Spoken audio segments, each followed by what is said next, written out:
wouldn't be a convention without something exciting happening at the end. And clearly, the most exciting thing that could happen is for everything to just crash and burn around us. But through many sacrifices, mostly of Bobbins, we're back to you. I stole your line, Plumber, and we're ready to go again. So let's pick up where we left off, which we had just wrapped up with the Lat LE, and I believe that we were going to start talking about Kashyyyk.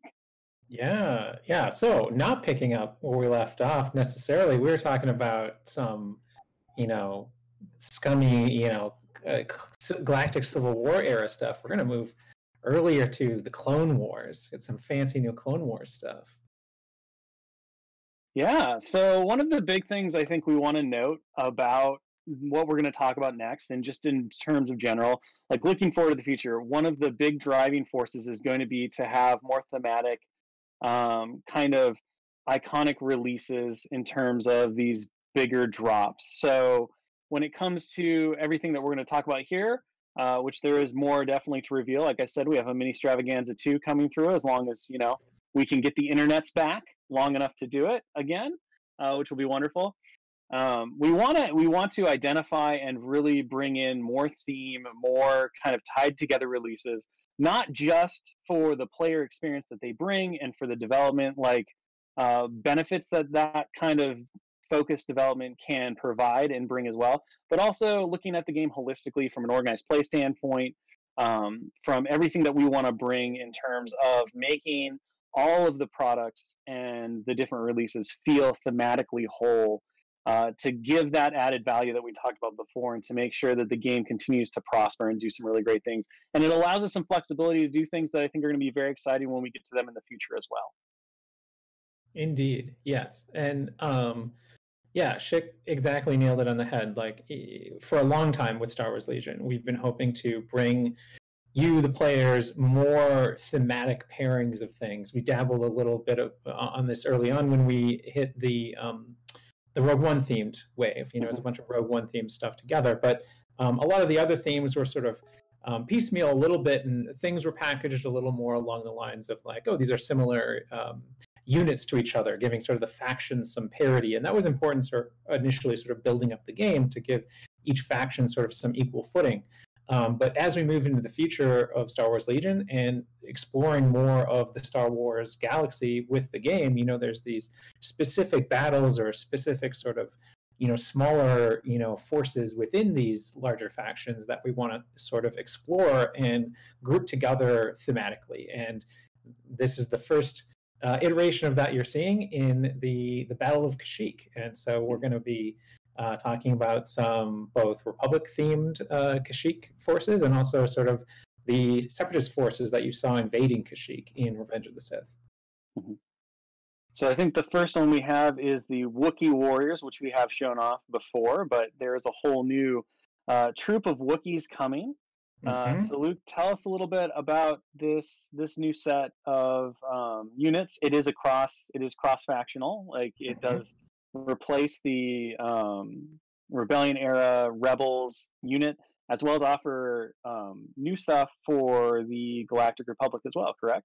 Yes, exactly. And I think we have a Wookiee miniature that we can put up for people to see here. And what's cool is that people have sort of wondered about this, and I can confirm that this is intended to sort of revitalize the Rebel Wookiees that we had initially released for the game.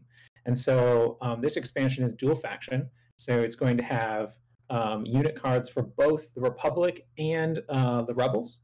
And there's a new unit card for the Wookiee Warriors. And actually, you got a preview of this already in the most recent errata that we did for the Wookiees in the rules reference last year during that points update. And so that same unit card with the extra abilities like Duelist is going to be sort of the new Wookiee Warriors unit card for both the Rebels and the Republic. But what's also cool is that there's a second set of new unit cards that make the Wookiee Warriors more ranged focused. You can see this miniature here has one of the Wookiee carbines. So there's going to be options for all of the Wookiee miniatures that come in this product to be built with those carbines instead of the Reich blades. And so you can field still a Wookiee Warriors unit that can use all the same heavy weapons as the melee version, but it's more of a ranged focused version. So they lose duelist and some of their melee firepower, and they instead gain a range 3 attack that can, sort of harass opponents, enemy units at a distance. So this expansion gives you a ton of flexibility. There's a lot of interesting things you can do with it. And something I want to highlight too is because it comes with those extra unit cards, you can absolutely still use your existing Wookiee Warrior miniatures. Those can be your melee Wookiees. Use the new unit card that's coming in this Wookiee Warrior expansion, and build the Wookiees that come in this one in the carbine configuration or as a second melee unit. So there's still a lot of value there with your existing Wookiee miniatures, and you can sort of combine them together and get an even bigger range of poses by combining the two sets together. Nice. Moving right along, we have, so the Wookiees bring something new. There are, of course, some additional Wookiee units. We previewed the Aether Sprite, the little Fluttercraft, in the art panel for Star Wars. So there are some more themed releases that come around them. One of the biggest ones, of course, is probably Grandmaster Yoda, who is front and center during that Battle of Kashyyyk in the invasion time. So, like, obviously very exciting to bring such an iconic character to the forefront, to give him leadership. I know we've talked a little bit about him in a couple of different streams now. I think it's probably about time to really dive in and give the people what they want, which is a better view of the card itself. Yes. We asked Simone, and Simone decided to look down upon the poor, wretched Legion fans and give them what they wanted, give them the Yoda unit card. So we have that to show off here, and some people were making some predictions, and there were some that were pretty close. As you can see, it's if we have it up on screen here, there you go. It's pretty awesome. 200 points, as I mentioned before, and some crazy abilities, which Schick was alluding to while he was painting it. Taro Mastery there is pretty bonkers. I can just read it out. You can perform 2 attack actions. That's the first sentence. After you perform an attack, you gain a dodge token. After you defend, you gain an aim token. So sort of like when he's attacking, he can get better at defending. When he's defending, he can get better at attacking. And while defending against a range attack, spend a dodge token. The attacker suffers a wound for each surge rolled. So that's the same sort of secondary effect of the deflect ability. So he sort of has that rolled into a Taro Mastery. But if you notice, he doesn't need to convert. The spending the dodge token doesn't need to give him the convert surges to blocks like deflect normally does, because he already has that on his unit card. He's already that good. And he comes with a lot of other awesome stuff too. He's got Master of the Force 2. He's got Guidance, which is sort of a mirrored effect, if you will, of an ability that Emperor Palpatine has. But with Yoda, instead of allowing a unit to attack, it allows a unit to do any action that's not an attack. So it's more for defense than for pure attack value. Yoda is trying to guide people, not necessarily just force them into more aggressive action. He's got great stats. He comes with Force Wave built in as an effect he can freely use to at short distances hit people with a blast of force power. So pretty sweet. And obviously he has a ton of other abilities too that he's going to get through command cards that we are saving for future reveals, but we spoiled some art for them, and they're pretty sweet. So look forward to that. Yeah, I really love what you did with the command cards in terms of how they function and kind of the versatility they add to Grandmaster Yoda. I'm excited to get this guy on the table and leading my clones to ultimate victory over these silly droids, and specifically over this next droid who will be leading the futile efforts to invade Kashyyyk, which is one that I got to preview on the stream before Mini-stravaganza in our build-up, the Super Tactical Droid. Yes, so that Super Tactical Droid it's kind of a mean dude. We'll hint at some of his abilities. We'll have cards for him in future articles.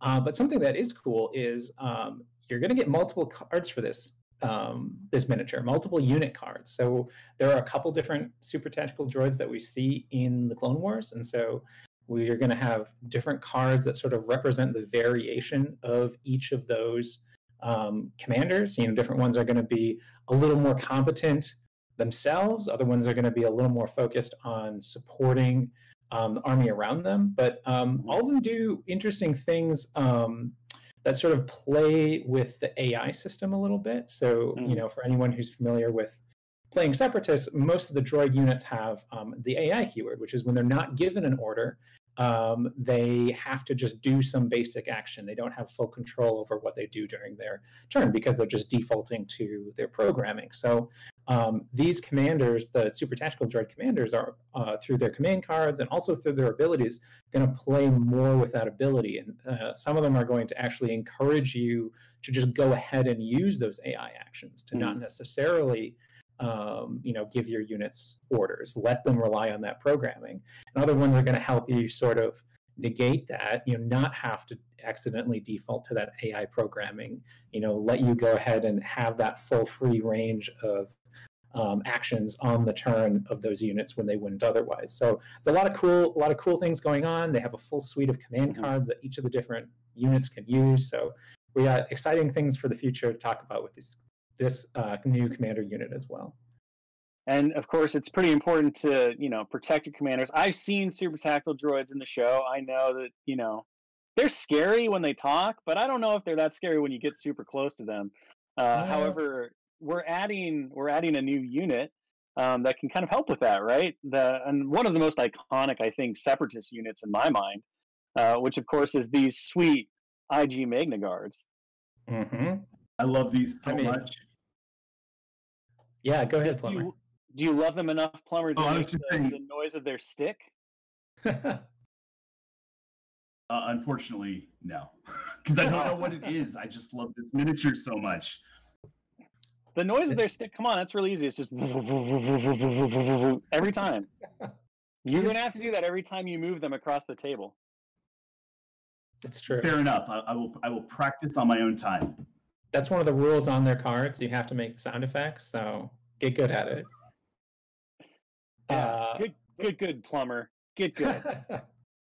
I will say, not gonna lie, robots and capes. It's a cool aesthetic. Why not? They get chilly. They don't have any meat on their bones. I mean, you know, they're very conductive to heat and cold. They need a cloak. It's fine. It's true. Well, maybe they know it looks cool, you know? That's in their programming. They're really concerned about their aesthetic appearance.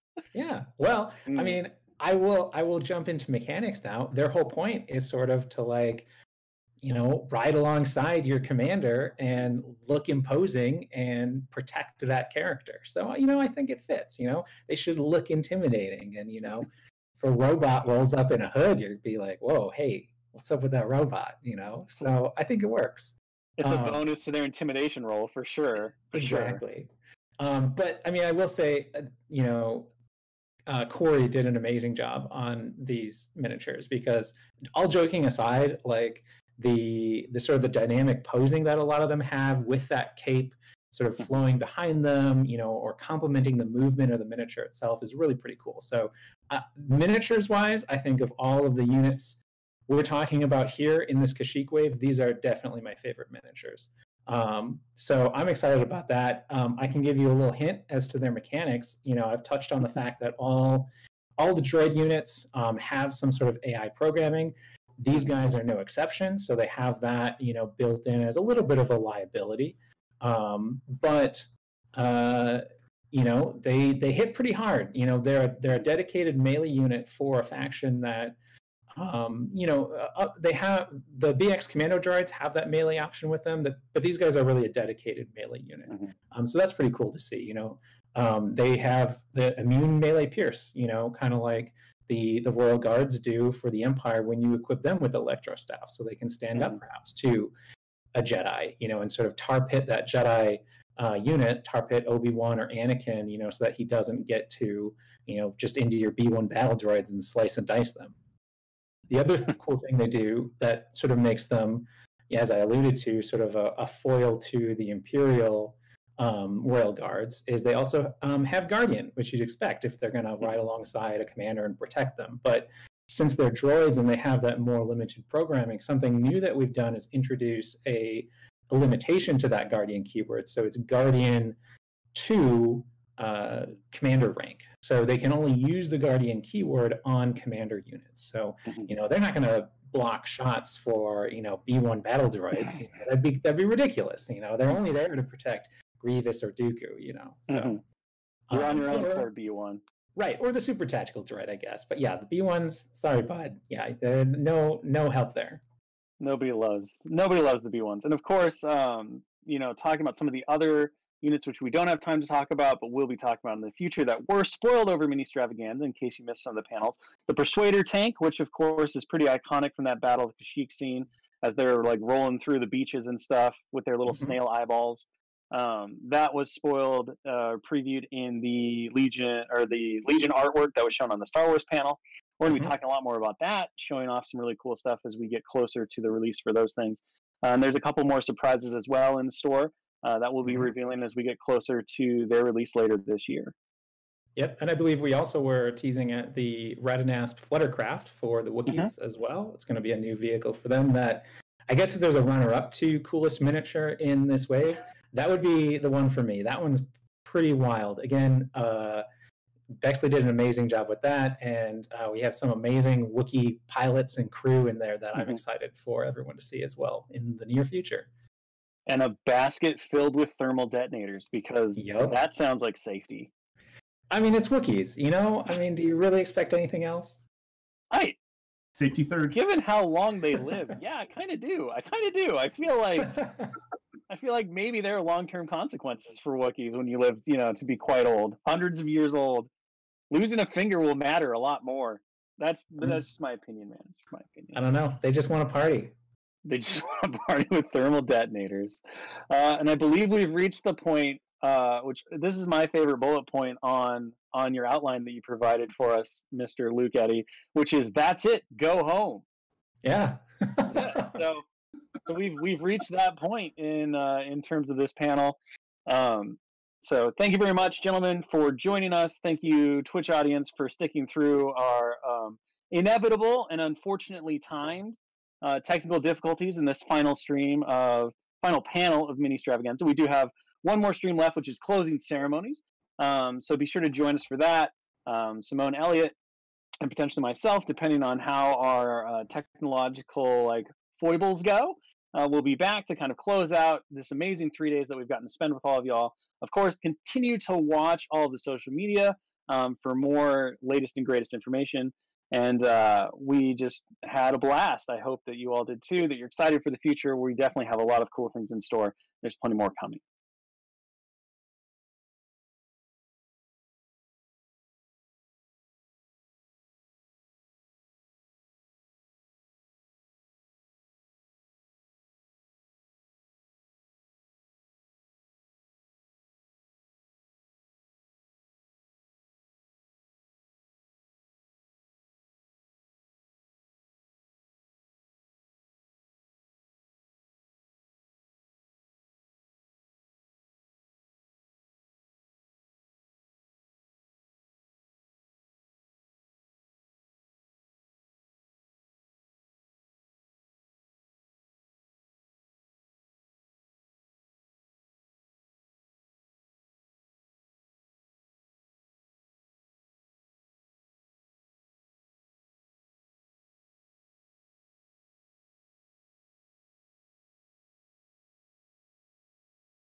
Hello, everyone, and welcome to the finale of Mini-stravaganza. The last 3 days have been crazy. Welcome back, Simone Elliott. Welcome Woo! back. It's me. It's me. It is you. You just kind of lurked in the wings and judged us all as Mini-stravaganza happened. Do you want me to put the judgy glasses on? Because I will. I don't. It's supposed to be celebratory. We're at the end now. Judgy glasses are for Monday, as we after action the amazing time that we had over the last, it feels like 72 hours, but I think it was total like 26? 26? Something like that? Yeah, probably. Yeah. So thank you all out there for joining us over the last 3 days. We hope that you had as much fun as we did. It was great to get to learn and know you a bit better. Hopefully you come away with a bit of a better understanding about who we are as a team, as a studio. And of course we had some absolutely amazing games played over the last 3 days, which was fantastic for both of the global campaigns we had. And I think that I'm going to go ahead and start by announcing the winner of the Civil War campaign, which was held for Marvel Crisis Protocol. So with no drumroll effects, I'm just going to dig right into it, and I'm going to go ahead and say that it was unfortunately a win for everybody's favorite poster boy. That's right, anti-registration won. All of my hashtag Tony Stark was right, folks out there. We didn't do enough. We should have done more. We should have done more to enforce some peace and order onto the world, but we didn't. Anti-registration, Captain America won. So this is, of course, the alternate art that will be going into a future Marvel Crisis Protocol OP kit. It was super awesome to watch all of the games that were happening across the last 3 days, seeing people strategize. Hopefully you had a blast with all of the different effects that you could play with, and those materials will stay up. So if you missed your chance to play as much as you wanted to, want to throw down some more Civil War style games with your friends in the future, all of those materials will be there for you to enjoy and play with as well in the future, and utilize however you want as you continue your Marvel Crisis Protocol journey. So congratulations to the Renegades. You have claimed victory for your faction, and congrats and good job. And that brings us to the next one, which, my lord, was this a narrow margin of victory? It was. You told me it was 1%? 1%. Well, it was 1% when we checked like an hour ago, maybe. So who knows? Maybe like 1.2. No, it's probably still 1%. So the light side won by this amazingly small margin. The light side, those rebels less prepared than Captain America, don't have their art ready. And that's fine. But what we're going to look at, or we're not going to look at anything, what we're going to have in the future is X-Wing. That means we're going to have the Sense card. I believe that you already spoiled that Legion is getting Force Push. Mr. Michael Plummer did say that. Ugh, that guy. I know. That guy. This is where I put the judgy glasses on. He's stolen my moment. And then Armada is going to have Intensify Firepower. Nice. And all of those will, of course, be coming in a future OP kit for each of those games as well. We're going to be showing off, I'm sure, the art as we continue it in progress. So those are going to be brand new pieces, specifically commissioned for the winners of this event. Congratulations, Lightside. Once again, order has not been restored anywhere, and all of the anarchy continues to reign supreme. What do you do? What do you do? We have Mini-stravaganza too. That's what we do. And then we rally. We rally people who care about order and justice and control. We rally. Don't let this get you down. This is just one blip on the radar. And I'm going to put the judgy too, and I'm going to put the judgy glasses on. Oh, are you? I believe that you were the one who brought it up first. I probably was. That doesn't mean I'm not going to judge you. What else do we have to do on these wonderful closing ceremonies? So we've capped off an amazing week. You're going to be able to see all of the videos from the last 3 days on YouTube. And, of course, you can do the rewatches on Twitch. We have more streaming content. Why stop? Not Mini-stravaganza, but, of course, we always do our hobby streams on Tuesday, Wednesday, Thursday, and Friday. So you can always check out the schedules for those. We do those at 1 p.m. Pacific. Come hang out. We like to talk about everything that we've done over Mini-stravaganza. We often cover similar topics on our hobby streams. We're looking forward to the time when we can do some more gaming streams as well as the hobby streams, as restrictions continue to lighten up and we move into a more safe environment for that kind of stuff. So you can always check us out there. And of course, we have hashtag painting protocol and hashtag my Star Wars Legion. That's how you can interact with us and show us what you've been hobbying, if you've been inspired by this weekend or all that stuff. You can hit us up on Instagram, put those up. We always have painting challenges that are going on. Currently, our painting challenge for Marvel Crisis Protocol is Infinity War. So you can pick anything that you feel fits that theme, put it up on Instagram, hashtag painting protocol. We're going to be picking our favorites for that. And the hashtag My Star Wars Legion is currently Commanders. So find your favorite commander, put it on Instagram, hashtag My Star Wars Legion. And we will be picking those at the end of the month, which is like in a week, because March flew by. Yes. The other thing we should talk about is we're going to try our hardest to have an after party. That's our fondest joy. We'll see if that happens. Please join us in like 15 minutes after this ends, and we'll figure that out as a group as we have this entire weekend. Anything else from you, William Schick? I have nothing. I believe that you have some very special people with some very special words. I do. This is the part where I do my Grammy acceptance speech and talk about all the amazing people that have gotten us to this spot where we are right now.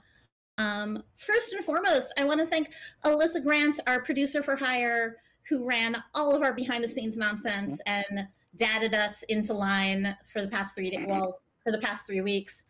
With a bonus, Luke Lancaster, who came in a pinch to help us with our technical problems. We have the marketing team of BK and Schaefer, who have been making all this awesome content and sharing it all with you. We've got Pagani, Luke, Plummer, and Sarah from the dev team. We've got Dallas, Preston, and Josh from creative direction and art. Then we have the engineering team. Deep breath. Marco, Corey, Evan, Alex, Bexley, Kevin, Mike Jones. My awesome product line managers, Melissa, Derek, and Gavin. The graphic design team of Jesse, Matt, Ryan Ritter, and Ash, who only started like 5 days ago and has just been awesome this entire time. And then, last but this time not least, my partner in miniature crime, one Will Schick. Thank you very much. It was a blast, and we made it. We made it. We made it. It's all over now. It's it. I believe, as we said in the Legion stream, that's it. Go home. Goodbye. Except don't, because there may be an after party. We're going to party until the internet runs out. And it just might. And you can see us at Mini-stravaganza 2, which I guess is at Gen Con. Oh, my. The biggest spoiler was saved for the end. I don't know what to say with this. This is nuts. I know. That's it.